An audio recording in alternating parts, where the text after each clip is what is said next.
Okay, so today we're going deep on Black reparations in the United States. Yeah. Really fascinating stuff philosophically. You sent over the Stanford Encyclopedia philosophy entry on it. Pretty dense. So we're going to try to unpack it all, lay out the core ideas and debates for you. Think of it like we're explaining it all to another philosopher, really getting into the nitty-gritty. Yeah, exactly. Like a rigorous breakdown of the arguments. Yeah. And it really makes you think about some fundamental stuff, like how do we understand justice over time? What about rights? And how do we deal with the effects of, really terrible things that happened in the past? Right. And it's not just some abstract thought experiment. This debate has a long history. I mean, even way back. Demands for some kind of redress for Black Americans in the U.S., they go way back. Oh, absolutely. Think about Thomas Jefferson, right? I mean, his idea that the formerly enslaved should, form their own nation, it was probably driven by the idea that Black people and white people should be separate. But even so, even he kind of acknowledged that there was a debt owed, that they needed to be, set up for self-governance after, slavery. Yeah, Jefferson. Always a complicated figure. And then there was that whole American Colonization Society thing. On the surface, it seemed like they were trying to help, sending African Americans to Liberia. Right. But let's be real, for a lot of powerful white folks back then, it was mostly about getting rid of free Black people. They thought they were, a threat to the whole system of slavery. Yeah. So, very different motivations, and that early resistance to real Black self-determination, I mean, not just moving them around, but actually letting them govern themselves. It's something really important to keep in mind, philosophically, I mean. Then you have the Civil War. Huge turning point, right? You'd think that would have been the time to finally have a serious discussion about compensating those who had been enslaved. I mean, for all their suffering. But no. It's pretty mind-blowing when you think about it. The big debate was actually about compensating the slave owners. Can you believe that? They were the victims for losing their property as they saw it. Lincoln himself. He kept proposing this compensated emancipation idea, even considered paying the South a ton of money to go along with it. It's really hard to wrap your head around. Totally. And W.E.B. Du Bois, he pointed this out, he said focusing on the slaveholders' money totally missed the point. Hello, what about the moral injury? The economic exploitation. It shows how messed up things were, valuing property over human beings. Yeah. But after the Civil War, there were some more radical proposals, ideas that actually centered the needs of those who had been freed. Yeah, for sure. Thaddeus Stevens, he was all about land redistribution, taking land from the Confederates and giving it to the people who had been denied any chance to build wealth, real restorative justice. And Senator Charles Sumner agreed with him on that. But then you have Frederick Douglass. He had a different approach. He was really big on self-reliance, thought maybe a federal land corporation could offer good terms to help people get started. Makes sense. Yeah. I mean, Douglass was always a huge advocate for Black people having control over their own lives. Maybe he was worried about creating a new kind of dependency. Yeah, maybe. It seems like he really valued people being able to act independently. And he believed that formerly enslaved people could thrive if they had the right opportunities, even if it wasn't just giving them stuff outright. But it is interesting, though, the entry mentions that later on, Douglass actually regretted not being more radical. He realized they should have pushed harder for bigger changes back then. Interesting. And things really pick up again in the 20th century, right? The whole conversation about reparations, it's like it got a second wind. Oh, yeah, definitely. That Black Manifesto by James Forman in 1969, that was a big deal. He demanded, massive reparations from white churches and synagogues. Yeah. Straight up economic terms, calling out the people who benefited from exploitation, It was controversial. A lot of people didn't agree with it, but it definitely got people thinking about the issue. And not just regular folks, thinkers too, like legal and moral philosophers. People like Bitker, Beddow, Harrington, Kaufman, Boxall. They started having serious discussions about collective responsibility for historical injustices. What does it even mean? And more recently, it's become a topic everyone is talking about. Totally. Things like the Civil Liberties Act, that was big, Gave reparations to Japanese Americans for being put in internment camps, set a precedent. And then you have Congressman Conyers. He spent decades pushing for a commission to study reparations. And books like The Debt by Randall Robinson, Uncivil Wars by David Horowitz, where he argued against reparations, and of course Ta-Nehisi Coates' essay, The Case for Reparations. All of this brought the issue into the spotlight, and now you have California's task force actually working on concrete proposals for reparations. It's really happening. Okay, so we have the historical context. Now let's dive into the philosophy behind it all. The Stanford entry talks a lot about John Locke, his ideas about reparations. especially after conflicts and stuff. Seems like that's a good place to start. Yeah, definitely. Locke's work is really relevant here. He says everyone has natural rights, rights that are just part of being human, and there are also rights that come from natural law. And get this. He says punishment is about deterring crime and encouraging people to be sorry for what they did. But reparations are different. They're about making things right for the damage that was caused. It's about making the victim whole again. And Locke says this right to seek reparations comes from the right to self-preservation. It's basic, and you can demand it from whoever caused the harm, like from their goods or service. So for Locke, it wasn't just about the person who did the bad thing and the person who was hurt, like a one-to-one thing. Right. That's an important point. He's saying that if something bad happens and it causes harm to other people beyond the initial victim, then those people also have a right to seek reparations from whoever is responsible. But yeah, his main focus is on the person who did the wrong thing and their obligation to make things right. And he's really clear that there's a difference between the right to punish someone and the right to reparations. Oh yeah, for sure. He says people give up their right to punish when they create a state, for the sake of impartial justice. But they keep their individual right to get reparations for whatever harm they suffered. He even says a judge can pardon someone for a crime but can't let them off the hook for making things right with the person they hurt. Oh, and another thing Locke points out is that unjust enrichment. It's different from reparations. Reparations are about making the victim whole, whether or not the person who did wrong actually benefited. Right, so slavery was both a huge harm to those who were enslaved and a huge benefit to the enslavers.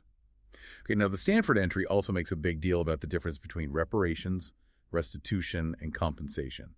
People use these words interchangeably sometimes, but philosophically they're different, right? Yeah, absolutely. Restitution is mainly about giving back something that was taken. Like if someone stole your car and then they give it back. Reparations can involve restitution, but they're not the same thing.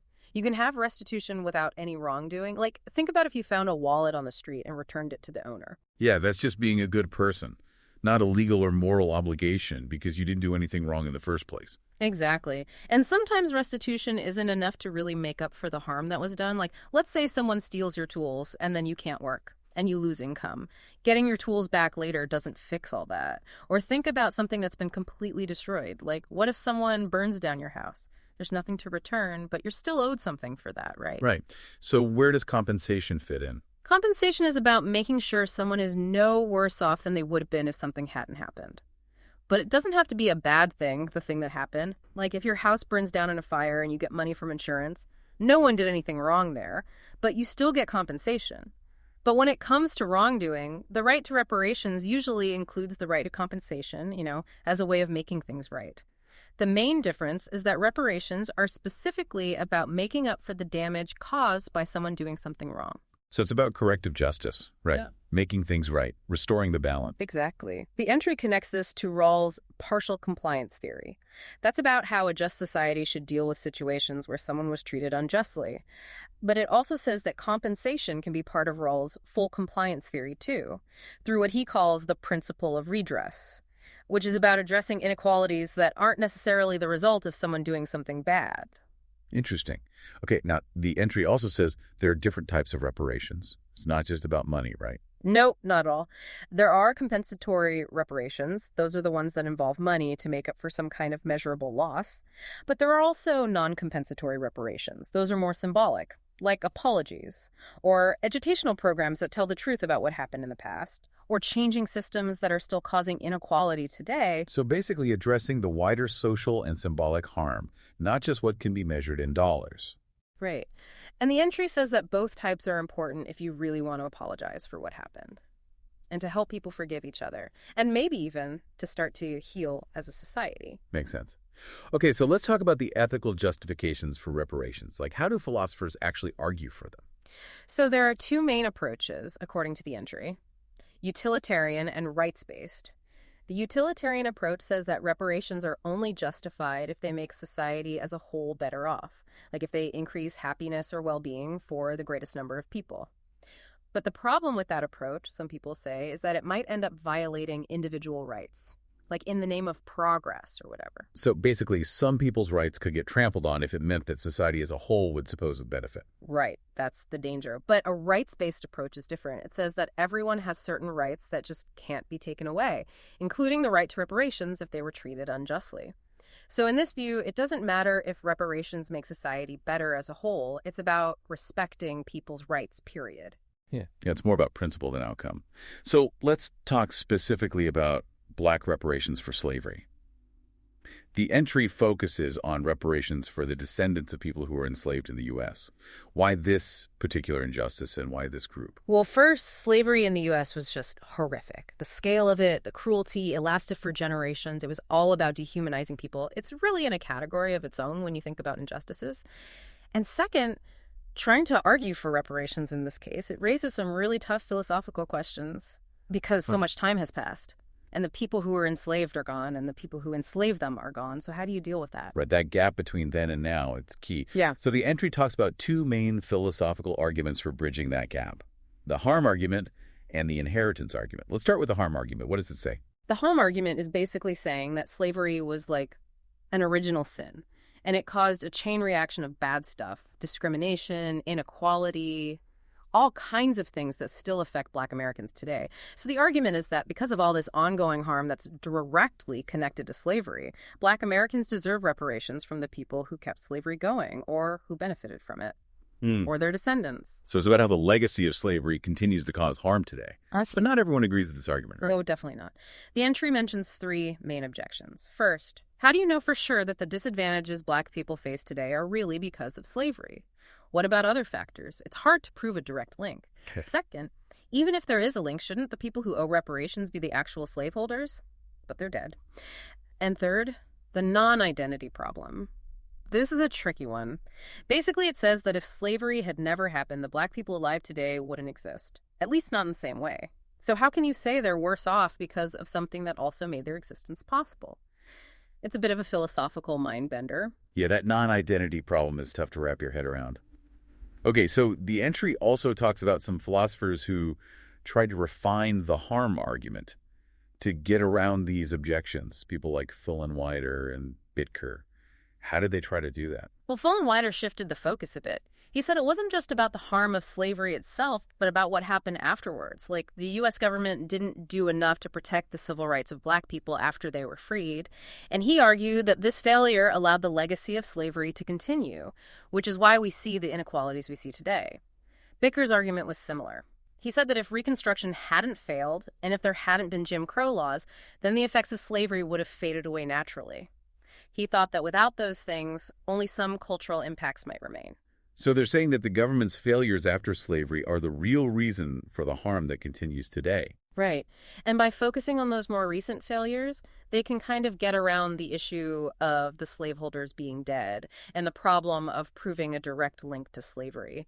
But the entry makes a really important point here. It says that not protecting civil rights and not providing reparations for slavery, those are two separate moral failings, and each one might need its own solution. Right. So dealing with discrimination today doesn't necessarily get rid of the debt that's owed for slavery itself. It's like two separate problems. Exactly. And the entry also critiques Fullenwider's use of the immigrant model.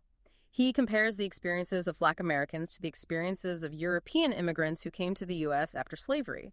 But the entry says those experiences aren't really comparable. Enslaved people were forced to come here. They were stripped of their culture and their resources. It was a totally different starting point from immigrants who came here voluntarily, even if they faced hardships. Right. They were never on a level playing field. And the original injustice was just totally different. Plus, the entry says that even with strong civil rights laws, there would probably still be a lot of inequality and prejudice. Oh, yeah. It points out that social networks, patterns of association, even who people choose to be friends with or marry, all that can create inequality that isn't written into law. So even if Black people achieved parity with immigrant groups, that wouldn't mean that the harms of slavery and discrimination had been fully addressed. Reparations are specifically about making up for that particular historical wrong. Okay, so the harm argument, even with these refinements, it still has some problems. What about the second argument, the inheritance argument? What's the main idea there? So the inheritance argument says that the people who were enslaved had a right to reparations, a legitimate right, for all the harm that was done to them. And that right was never fulfilled. So it got passed down to their descendants, the black people living today. It's like an unpaid debt that keeps getting bigger over time. So like a family heirloom, but a negative one. And this gets around the non-identity problem, doesn't it? Yeah, because it doesn't matter if the present generation would have existed without slavery. The right to reparations is inherited either way because it's based on what happened to their ancestors. It's about their right that was violated. But what about the argument that you shouldn't blame people today for what their ancestors did? That seems like a big challenge for the inheritance argument. Right. But to answer that, it goes back to John Locke. He talked about what happens after a war. He said that the winner has the right to take reparations from the estates of the people who fought on the losing side, even if those people are dead. And that right extends to their descendants. The inheritance argument uses that as an analogy. It says that enslaved people had a right to reparations from the estates of the slaveholders. And that right would have reduced the amount of wealth could be inherited, but that right was denied. So it continues to exist, and it gets passed down to black people today. And it's not just about the people who actually own slaves. Right. It goes even wider than that. Exactly. The argument uses Locke's theory of tacit consent. That basically means that if you live in a country and benefit from its laws and institutions, you're agreeing to go along with how things are run, even if you don't actively say so. So the argument is that a lot of white people in the U.S. before and during the Civil War were basically agreeing to slavery by not doing anything to stop it, even though speaking out against it could have had consequences for them. So, because of that, enslaved people had a right to reparations not just from slaveholders, but from a whole lot of other white people too. So that expands the responsibility quite a bit. And then how does that connect to the present day? Well, the argument says that white people who came after slavery, they continued to benefit from the system that slavery created, and they continued to limit opportunities for black people to build wealth. And since enslaved people had claims against the assets of the white population at the time, their descendants today, black people today, have a right to a portion of the assets held by white people today, even if those white people are immigrants who came here after slavery, because they still benefited from a system built on injustice.